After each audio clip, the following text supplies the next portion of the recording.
छोलिया हो या लोबिया, सफेद चने या काले चने, सब कुछ मजेदार बने। यूक्रेन को लॉन्ग रेंज हथियार देने का ऐलान हो सकता है। ये देखिए खबर आ रही है, यूक्रेन को फिर से लॉन्ग रेंज हथियार मिल सकते हैं।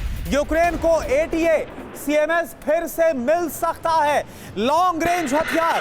जाहिर सी बात है कि ऐसा होने के बाद व्लादिमीर पुतिन और ज्यादा आक्रामक और ज्यादा एग्रेसिव हो सकते हैं अपने युद्ध की रणनीति को लेकर।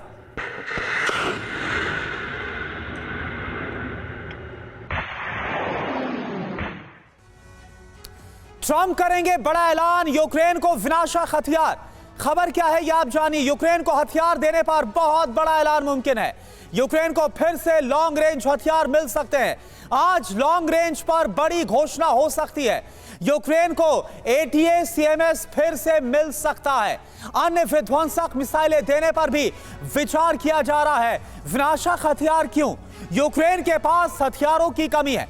रूसी हमले का बचाव बहुत ज्यादा मुश्किल हो रहा है। अब रूस पर यूक्रेन के लगातार जो हमले हैं वो कम हो रहे हैं और इसकी वजह यह है कि लगातार यूक्रेन के पास हथियारों की भारी कमी। और मैं इसी पर major general JK Bansal sir आपसे जानना चाहूंगा, लॉन्ग रेंज हथियार देने की खबर आ रही है और इस सब के बीच इस टाइमिंग को लेकर भी सवाल।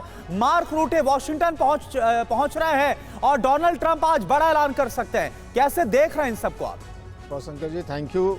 मैं ये कहना चाहूँगा जो TV9 भारतवर्ष है बड़े अच्छे से एनालिसिस दिखा रहे हैं और एक चीज़ बड़ी अच्छी दिखाई थी कि अभी जो है फर्स्ट टारगेट रशिया का वो वाशिंगटन DC है, वो मैंने आपके चैनल पे देखा था जी। तो ऐसी स्थिति में अभी देखिए अगर अमेरिका कोई एक्शन या स्टेप नहीं लेता है पुतिन को रोकने का या रशिया को, तो वो भी खतरे में है। तो इस प्रकार से अब जो है एक सिनेरियो बदल गया है। सिनेरियो बदलने में सैंक्शन बढ़ जाएंगे, जो एक शैडो फ्लीट थी उसके ऊपर एक्शन हो जाएगा और दूसरा जो अभी तक पेट्रोल जो अपना ये गैस वगैरह या जो इनके ऑयल थे उस पर भी सैंक्शन लगेगा। और अब लॉन्ग रेंज हथियार दे करके यूक्रेन को मजबूत करना ये जो है यूरोप की और अमेरिका की मजबूरी है। अगर इस समय इन्होंने ढीलापन छोड़ दिया तो जो पुतिन की और जो रशिया की एक एग्रेसिव नीति है और एक्सपेंशन नीति है, तो अगला नंबर जो है वो यूरोप और अमेरिका तक का है। और अमेरिका को तो अभी भी थ्रेट दे दिया है जो है रशिया ने कि भाई